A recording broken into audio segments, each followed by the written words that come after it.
जय हिंद दोस्तों, आपका स्वागत है आपके अपने इस यूट्यूब चैनल लक्ष्य ग्लोबल स्टडी में। आज हम इसमें बात करने वाले हैं बिहार बोर्ड कक्षा 8 का विज्ञान का जो पहला अध्याय है उसको आज इस वीडियो में हम अच्छे से पढ़ेंगे। अगर आप लोग हमारे इस यूट्यूब चैनल पर नए आए हैं तो कृपया करके इसे सब्सक्राइब कर ले, जिससे आने वाले हर नोटिफिकेशन सबसे पहले आप तक पहुँचे। तो वीडियो को शुरू करते हैं। पहला अध्याय दिया गया है दहन और ज्वाला चीज़ों का जलना। कोई भी चीज़ कैसे ढहता है, कैसे जलता है और कोई भी चीज़ किस तरह जलता है, इसके बारे में इसमें हम पढ़ेंगे। सबसे पहले करा है, यहाँ पे आप देख सकते हैं, यहाँ पर है दाह और अदाह दिया गया है। दाह किसे कहते हैं और अदाह किसे कहते हैं। अगर आपसे पूछा जाए दाह किसे कहते हैं, वह सही पदार्थ जो ढह जाए यानी जल जाए तो उसे हम क्या कहेंगे, दाह। और अदाह वैसे पदार्थ जो नहीं जले तो उसे हम क्या कहेंगे, अदाह। इसी दाह में हो जाएगा जैसे कि कागज हो जाएंगे, पत्ते हो जाएंगे, लकड़ी हो जाएंगे, कथी हो जाएंगे, दाह का उदाहरण। और अदाह का उदाहरण हो जाएंगे जैसे कि पत्थर हो गया, ईटा हो गया, ये सभी क्या हो जाएंगे, अदाह का उदाहरण। ऐसे ही नीचे पर कुछ यहाँ पर खाली स्थान दिया गया, आप लोगों को यहाँ पर भरना। एक पट्टी पदार्थ का नाम लिखना है, एक पट्टी यहाँ पर पदार्थ का नाम लिखना है और आपको बताना है कि वह ढहता या नहीं ढहता है। उसके नीचे गया है कि पदार्थों का दहन जलने की प्रक्रिया, यानी पदार्थ किस तरह जलते हैं और उसके क्या क्या प्रक्रिया होते हैं, इसमें आज हम पढ़ेंगे। आगे कह रहा है कि आप कोई एक हैंड लेंस लीजिए और उसको आप एक प्रयोग विधि से यहाँ पर दर्शाया गया है, आपको इस प्रकार ही एक करना है। इसमें होता क्या है, जो हैंड लेंस है सूर्य से आने वाली रोशनी जो होती है, हैंड लेंस उसे एक जगह एकत्रित कर देता है, जिससे वहाँ पर आग लग जाती है। वह स्थान गर्म होने के बाद वहाँ पर आग लग जाती है। तो कह रहा है किसी चीज़ को जलाने के लिए हमें ऊष्मा तथा गर्मी की आवश्यकता पड़ती है। कोई भी वस्तु हो, कोई भी पदार्थ हो, उसे जलाने के लिए हमें दो ही चीज़ की आवश्यकता पड़ती है, पहला ऊष्मा और या तो गर्मी। दुनिया में कोई भी चीज़ या पदार्थ है, उसे जलाने के लिए हमें ऊष्मा की ज़रूरत पड़ेगी ही पड़ेगी। उसके साथ साथ और भी कुछ पदार्थ का या गैस का उपयोग किया जाता है जलाने के लिए, वो हम आगे पढ़ेंगे। उसके बाद यहाँ पर कहा गया है कि असल में जब हम किसी चीज़ को गर्म करते हैं तो उसका तापमान बढ़ जाता है, और जब तापमान किसी निश्चित मान तक पहुँच जाता है तो वह क्या होते हैं, जलने लगते हैं। और आपसे पूछा जाएगा कि ज्वलन ताप किससे कहते हैं। यह बहुत बार एग्जाम में पूछा गया है कि ज्वलन ताप किससे कहते हैं। ज्वलन ताप याद रखेंगे, वह न्यूनतम तापमान जिस पर पहुंचने के बाद कोई भी पदार्थ जलना शुरू कर देता है, उस पदार्थ का ज्वलन ताप कहलाता है। आगे है, जब तक किसी पदार्थ का तापमान इस मान से कम नहीं होगा वह नहीं जलेगा। अलग अलग पदार्थ का जलन ताप अलग अलग होता है। किसी पदार्थ को जलने के लिए कम तापमान तक गर्म करना पड़ता है और किसी को ज़्यादा तापमान तक।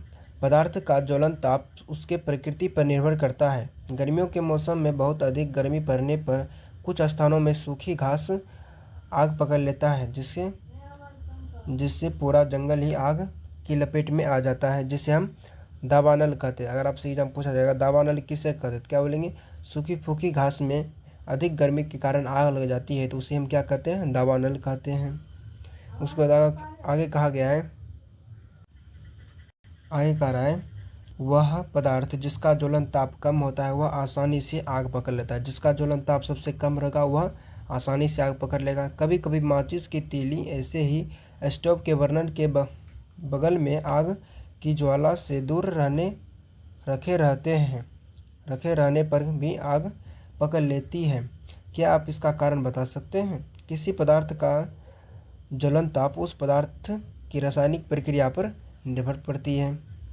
और आपसे एग्जाम पूछा जाएगा कि ज्वलन ताप किस पर निर्भर करती है, तब क्या बोलेंगे, रासायनिक प्रक्रिया पर निर्भर करता है।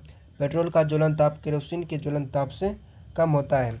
अगर हम पेट्रोल और केरोसिन में आग लगाएंगे तो सबसे पहले पेट्रोल में आग लगेगा और उसके बाद केरोसिन में, क्योंकि पेट्रोल का ज्वलन ताप सबसे कम होती है और केरोसिन की उससे हल्का ज़्यादा होती है। उसके बाद कराएं, आप यह जानकर हैरान होंगे कि सफ़ेद फास्फोरस नामक पदार्थ का ज्वलन ताप इतना कम होता है कि वह कमरे के तापमान पर ही जल उठता है, इसलिए उसे हाथ से नहीं छूते और पानी के अंदर रखा जाता है। यानी कह रहा है कि जो सफ़ेद फास्फोरस है इसका ज्वलन ताप इतना कम होता है कि यह कमरे के ताप पर ही यह जलने लगता है, जिससे क्या खतरनाक है और इसे हम हाथ से नहीं छूते हैं बल्कि इसे पानी में डुबा कर रखते हैं।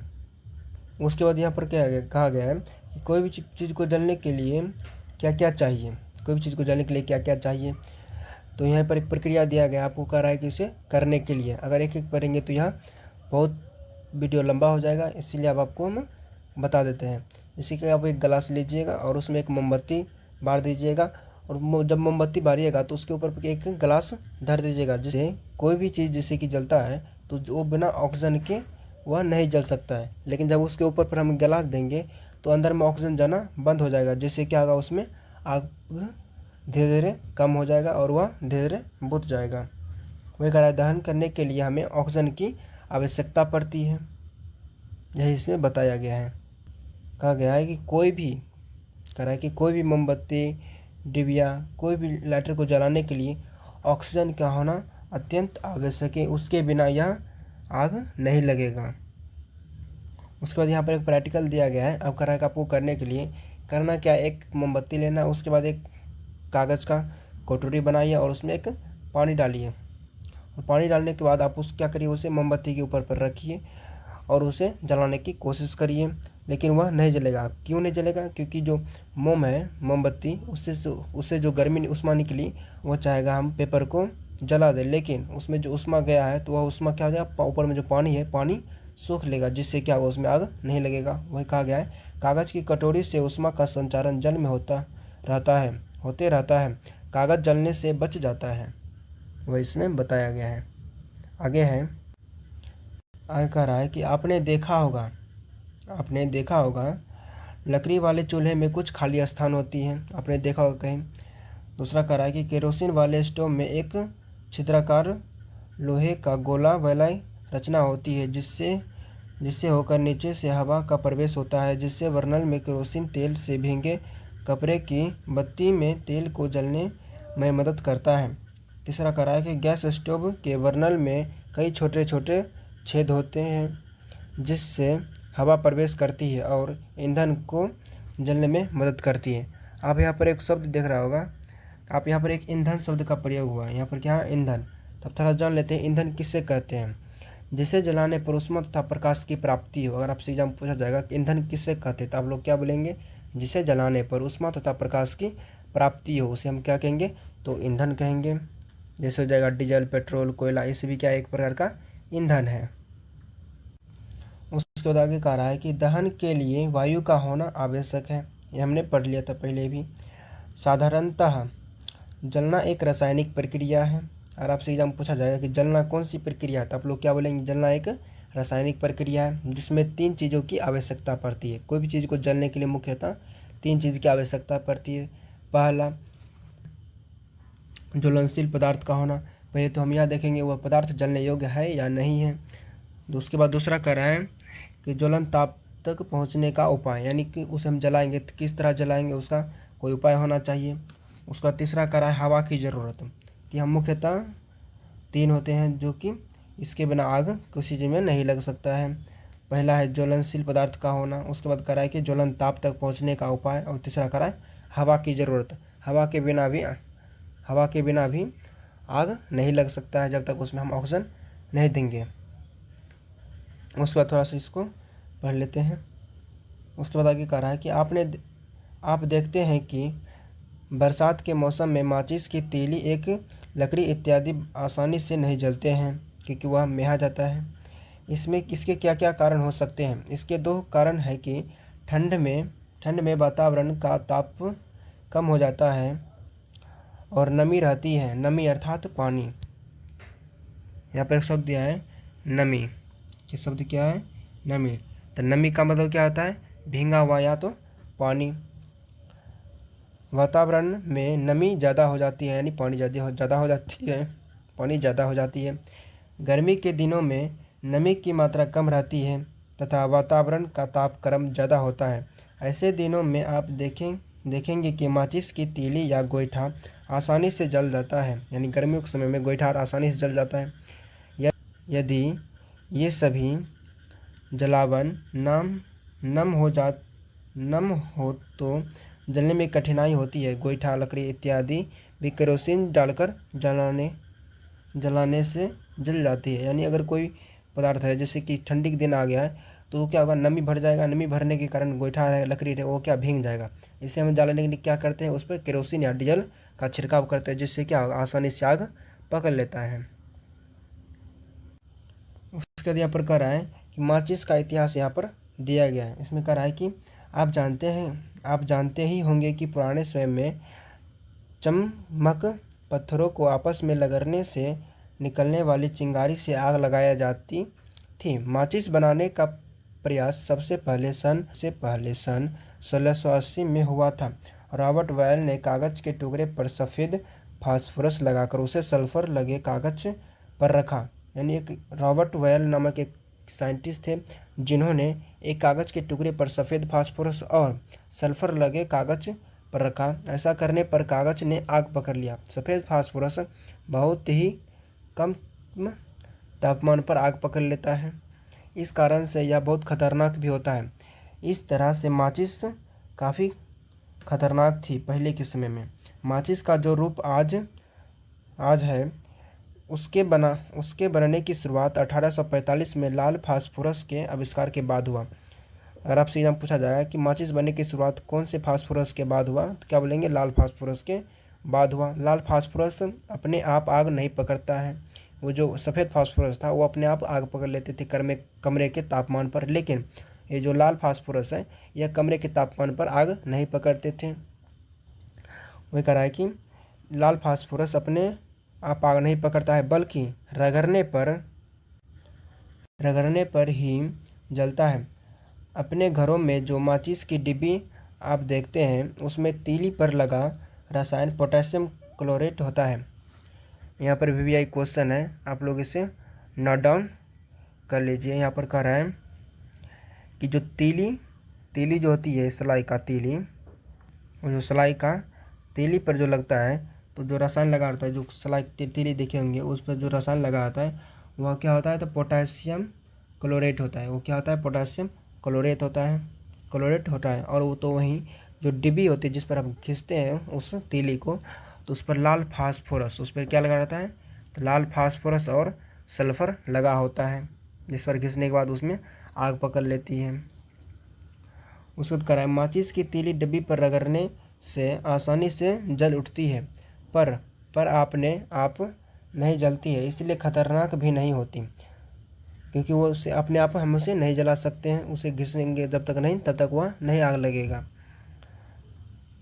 जलती इसलिए खतरनाक भी नहीं है। जब तक उसे हम घिसेंगे नहीं, तब तक वह उसमें आग नहीं पकड़ेगा, जिसके लिए हमें खतरनाक नहीं है। लाल फास्फोरस इस्तेमाल करके पहली बार सेफ्ट माचिस कार्ल लुंडस्टान ने 1885 में स्वीडन में बनाई थी। अगर आपसे एग्जाम पूछा जाएगा कि पहली बार लाल फास्फोरस का इस्तेमाल करके माचिस का आविष्कार किसने किया था, तो क्या बोलेंगे, कार्ल लुंडस्टान ने 1855 में स्वीडन में बनाई थी। ये एक साइंटिस्ट का नाम है।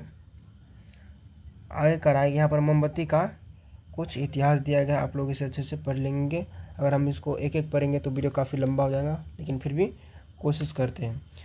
महान फैराडे एक महान वैज्ञानिक थे, जिन्होंने विद्युत के क्षेत्र में काफ़ी काम किया, जिन्हें विज्ञान से काफ़ी लगाव था। विज्ञान के प्रचार के लिए जगह जगह जाकर भाषण देते थे तथा लोगों में वैज्ञानिक समझ विकसित करते रहते थे। 1860 में उन्होंने लोगों को मोमबत्ती का इतिहास बताया, जिसका सारांश नीचे दिया गया है। इसमें कराए, मोम एक प्रकार की क्या थी, ईंधन है, और हम आपको बता दिए ईंधन किसे कहते हैं। आगे बढ़ते हैं। यानी ऊर्जा का एक रूप है। यह एक हाइड्रोकार्बन है। हाइड्रोकार्बन अर्थात हाइड्रोजन और कार्बन से बना हुआ यौगिक है। हाइड्रोकार्बन जो है ये क्या है, हाइड्रोजन और कार्बन से बने एक यौगिक है।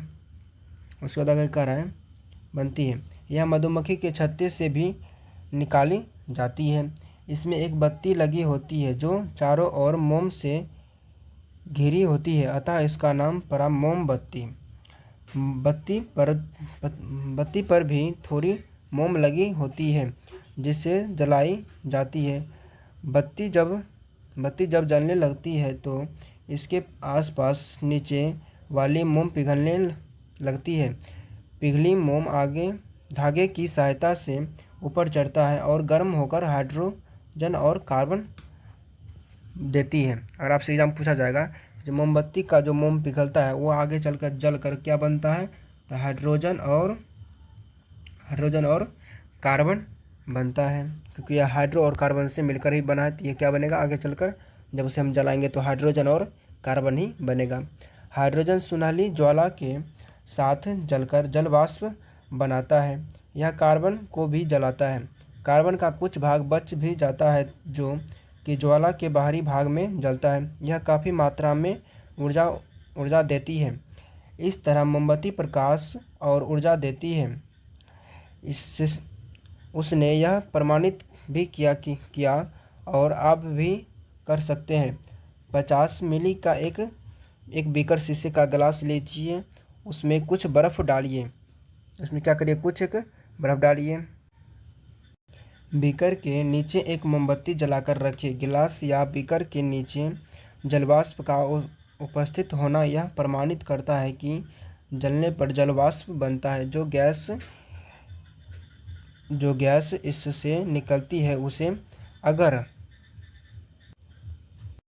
चूना पानी के अंदर बहाया जाए तो इसका दूधिया हो जाना इसके अंदर कार्बन हाइड्रोक्साइड गैस की मौजूदगी को दर्शाता है। आगे क्रियाकलाप 4 में अपने दिए में तेल से भींगी बत्ती तो देखी होगी। आपने दिए में तेल से भींगी एक बत्ती देखी होगी। रुई में तेल सोखकर ऊपर आते रहता है और जलते रहता है। बिल्कुल इसी तरह मोमबत्ती में पिघली हुई मोमबत्ती में ऊपर की ओर चढ़ती है। अब आप कह सकते हैं क्या कि मोमबत्ती में यही पिघली हुई मोम जलती रहती है। जो मोमबत्ती होती है उसमें जो मोम होता है वही बार बार हमेशा जलती रहती है। आगे क्रियाकलाप 5 में कहा गया है कि एक मोमबत्ती को लो के अंदर बत्ती के ठीक ऊपर कांच की नली लगाए, दूसरी ओर एक जलती हुई माचिस की तीली ले जाएं। करा कि क्या हुआ, अवलोकन आप कीजिए। करा कि क्या हम कह सकते हैं कि मोमबत्ती के लो के अंदर बत्ती की ठीक ऊपर से जो सफ़ेद धुआं निकलता है यह असल में जलता है, यानी मोमबत्ती में मोम की वाष्प जलती है। आइए एक प्रयोग की विधि द्वारा हम इसे पुष्टि करते हैं। करा कि एक मोमबत्ती लाइए, इसमें 1-2 मीटर तक जलने दीजिए, 2 मिनट तक जलने दीजिए। इसके बाद इसे बुझा दीजिए। आपको एक सफ़ेद धुएं की लाइन सी दिखाई देगी। एकदम जल्दी से एक जलती हुई तीली धुएं की इस लाइन के पास लाइए। क्या हुआ, बत्ती को जलती हुई तीली से धुआं छुआए बिना ही हमको मोमबत्ती जला ली। आप अपने शब्द में उसकी व्याख्या करें। उसके बाद आगे कह रहा है कि जब हम मोमबत्ती की बत्ती को माचिस से जलाते हैं तो सबसे पहले बत्ती के जलने से गर्मी पैदा होता है। जब हम कोई भी मोमबत्ती को जलाते हैं तो उससे हमें सबसे पहले क्या होता है, उष्मा तथा गर्मी पैदा होगी। करा इससे तापमान बढ़ने लगता है। इससे ठोस मोम द्रव्य और फिर द्रव मोम वाष्प में बदल जाता है। अतः अंत में मोम की यह वाष्प ऑक्सीजन से क्रिया करती है। यानी जो मोम होते हैं वह क्या होते हैं, सबसे पहले क्या पिघलते हैं, पिघलने के बाद फिर ऊपर जाते हैं, ऊपर जाने के बाद वह क्या फिर जलता है, फिर जलने के बाद वो गैस बन जाता है और वाष्प बन जाता है। वाष्प बनने के बाद वह क्या ऑक्सीजन से क्रिया कर लेती है। वही इस स्लाइड में दिया गया है। जो इम्पोर्टेंट थे हम उसे बता दिए हैं। आगे आप लोग इसे अच्छे से पढ़ लीजिएगा। आगे का रहा क्रियाकलाप 7 में, क्या आपको मोमबत्ती की लो में कोई काला भाग दिखाई देता है? कांच की मुट्ठी हुई नली को इस काले भाग में टिकाए। इस बार धुएं का रंग कैसा दिखता है? लो के इस दूसरे हिस्से में मोम के जलने से बना कार्बन मौजूद होता है। इसमें ज़्यादा कुछ नहीं है, तो आगे बढ़ते हैं। उसके बाद कह रहा है, क्या कभी आपने सोचा है कि आग मोम किस तरह क्यों जलते हैं? हमने पाया कि जब किसी पदार्थ को जलाया जाता है तो ऊष्मा निकलती है। हमने पढ़ लिया। आइए यह समझने की कोशिश करें कि ईंधन को जलाने पर इतनी ऊष्मा क्यों निकलती है। जब हम ईंधन को अपने घर, खेत, खलिहान, दुकान और कारखानों में कभी आग लगते देखा होगा या सुना होगा। क्या आप जानते हैं कि झारखंड का खनिज इलाका आज भी आग के लिए संवेदनशील है? झारखंड के खनन क्षेत्रों में आग लगना आम बात है। झारखंड के जो खनन क्षेत्र है, झारखंड के जहाँ पर खनिज निकाले जाते हैं, वहाँ पर हमेशा आग लगते रहता है। उसके लिए आम बात है। यदि आपने इस तरह की कोई घटना देखी है तो इसके बारे में चर्चा कीजिए। कहा कि जब भी आग लगे तो आप क्या करेंगे? ज्वलनशील जो पदार्थ है उस पर क्या करिए? पानी डालिए और उसे बुझा सकते हैं। लेकिन इसका भी क्या कुछ सावधानियाँ होती हैं, वो हम आगे पढ़ते हैं। अब अगर आपसे पूछेगा कि जो कोई भी पदार्थ जल रहा है तो उस पर हम पानी पहले नंबर, और कोई भी पदार्थ जल रहा है तो उस पर हम पानी का छिड़काव पहले क्यों करते हैं? क्योंकि जल ज्वलनशील पदार्थ को ठंडा करता है। यानी जो पदार्थ जल रहा है तो उसे हम क्या करते हैं? ठंडा करने का कोशिश करते हैं पानी से। उसके बाद आगे कह रहा है कि दाह्य पदार्थ को हटा दे। यानी कह रहा है कि कोई भी मान लो कहीं आग लग गया है तो उसमें हम कौन कौन से काम करेंगे। तो पहला कह रहा है कि दाह्य पदार्थ को हटा दे। यानी जो पदार्थ जल रहा है तो उसको क्या करें? किसी भी माध्यम से उसे वहाँ से हटा दे, दूर कर दे। उसके बाद कह रहा है ऑक्सीजन की आपूर्ति बंद कर दे। यानी जहाँ से उसे ऑक्सीजन मिला उसे क्या करिए? वहाँ से बंद कर दीजिए जिससे उसे ऑक्सीजन नहीं मिल पाए। उसके ज्वलन ताप को बढ़ा दे। उसके ज्वलन ताप को क्या करें? आप बढ़ा दें। आइए अब आग बुझाने वाले यंत्र जिसे अग्निशामक कहा जाता है इसके बारे में जानते हैं। अग्निशामक जो यंत्र, आपसे एग्जाम पूछा जाएगा कि आग बुझाने के लिए किस यंत्र का प्रयोग किया जाता है? आग बुझाने के लिए किस यंत्र का प्रयोग किया जाता है? तो आप लोग क्या बोलेंगे? अग्निशामक यंत्र का प्रयोग किया जाता है। और ये 2 तरह के होते हैं। ये कितने तरह के होते हैं? 2 तरह के होते हैं।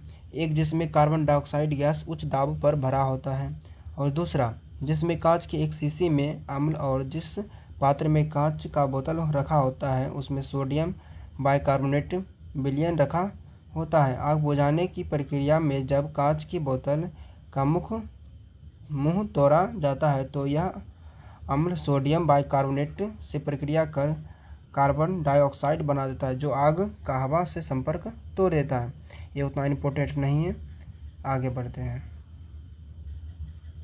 आगे कह रहा है कि अब सरकारी आदेश के अनुसार रहने दीजिए, कुछ सावधानियों पर भी ध्यान रखना चाहिए। यानी जब हम आग बुझाएंगे तो उस पर क्या कुछ सावधानी पर भी हमें ध्यान देना चाहिए। पहला, जहाँ बिजली से आग लगती है तो वहाँ हमें पानी का उपयोग नहीं करना चाहिए। जहाँ पर बिजली से जो आग लगा है उसमें क्या हमें पानी का उपयोग नहीं करना चाहिए।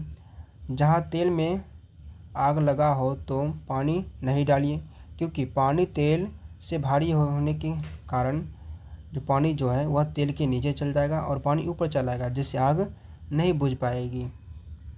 उसके बाद कह रहा है कि आप और भी क्या काम कर सकते हैं।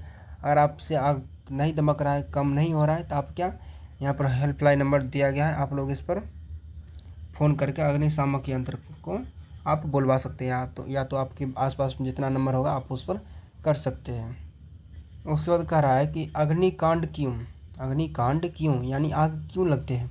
कोयले की खानों में कोयले के स्वतः दहन के कई खतरनाक अग्निकांड के बारे में आपने सुना होगा। कहीं पर आग लग गया है, आपने सुना होगा, जिससे हर एक वर्ष बहुत जान माल की क्षति होती है। जंगल में स्वतः अग्निकांड या तो अधिक गर्मी से हो जाती है। यानी जंगलों में जो है अपने आप आग लग जाती है। तो क्यों लग जाती है? तो वह अधिक गर्मी के कारण आग लग जाती है। यह कभी आकाशीय बिजली गिरने से, कभी कभी पौधों के आपसी रगड़ से, हम त्योहारों पर जो पटाखा का उपयोग करते हैं उससे भी क्या कभी कभी हानि होती है, जिससे क्या आग लग जाते हैं। विस्फोट एक तरह के तीव्र दहन का ही उदाहरण है। जो विस्फोटक सामग्री है जैसे पटाखारणी है क्या तीव्र दहन का उदाहरण है, जिससे क्या तेज़ी से आग पकड़ते हैं। उसके बाद कह रहा है कि आप मोमबत्ती की ज्वाला और रसोई गैस के स्टोव की ज्वाला के रंग को ध्यानपूर्वक देखिए। मोमबत्ती की ज्वाला के 3 क्षेत्र हैं। अगर आपसे एग्जाम में पूछा जाएगा कि मोमबत्ती के ज्वाला के कितने क्षेत्र हैं तो क्या बोलेंगे 3 क्षेत्र। पहला बाहरी भाग, दूसरा मध्यम भाग, तीसरा आंतरिक भाग होते हैं। पहला भाग है, अगर आपसे एग्जाम पूछाएगा पहला भाग के बारे में बताइए तब क्या बोलेंगे, तब बाहरी भाग, जो बाहरी भाग है ये वाला, ये जो बाहरी भाग है ये बाहरी भाग नीला होता है। बाहरी भाग कैसा होता है तो नीला होता है और अदीप्त होता है। यहाँ पूर्ण दहन होता है क्योंकि यह ऑक्सीजन ज़्यादा उपलब्ध होता है। यानी जो आग जलते हैं उसके आप बाहरी किनारा में देखे होंगे वहाँ पर क्या वो ज़्यादा जलते हैं, वह ज़्यादा लंबा दूर तक उसकी रोशनी जाती है, वहाँ पर वो एक लोल निकल जाती है जिससे क्या वहाँ उसको ऑक्सीजन ज़्यादा मिलता है, जिसके कारण वह ज़्यादा जलते हैं, जिससे क्या गर्मी भी अधिक निकलती है। दूसरा है मध्यम भाग।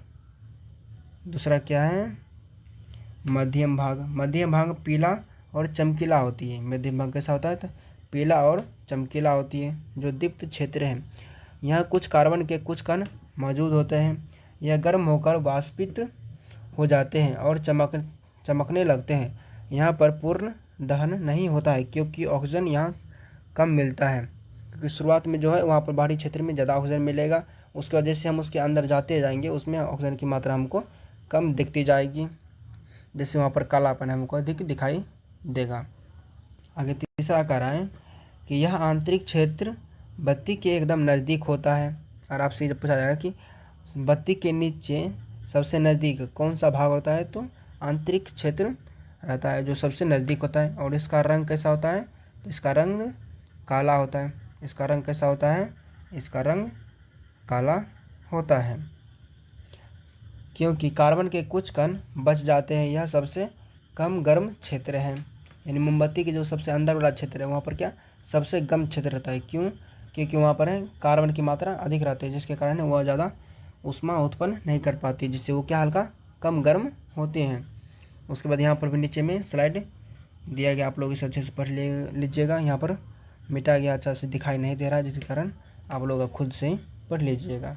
उसके बाद आगे कह रहा है कि चूल्हे आदर्श ईंधन की विशेषता रखने वाले पदार्थ को ही उपयोग में लाना चाहिए। इसकी विस्तृत जानकारी आपको वायु एवं जल प्रदूषण के अध्याय में आपको देखने को मिलेगा। उसके बाद नीचे में दिया गया हमने सीखा, आप लोग इसे नोट डाउन कर लीजिए। नोट डाउन करके आप लोग इसे अच्छे से एक बार घर में अभ्यास कर लीजिए और इसे अच्छे से याद कर लीजिएगा। इसमें बहुत ही इंपॉर्टेंट चीज़ें दिए गए हैं। तो मेरा चैप्टर यहीं पर ख़त्म होता है। मैं उम्मीद करता हूँ आपको हमारा यह वीडियो पसंद आए होंगे। अगर आपको पसंद आए तो वीडियो को प्लीज़ लाइक सब्सक्राइब ज़रूर करिएगा। अगर आप लोग हमारे इस यूट्यूब चैनल पर नया है तो इसे सब्सक्राइब करिएगा, जिससे आने वाले हर नोटिफिकेशन सबसे पहले आप तक पहुँचे। अगर आपको इस चैप्टर से संबंधित या अन्य चैप्टर से संबंधित कोई दिक्कत है तो आप लोग कमेंट करके उसे ज़रूर बताइएगा।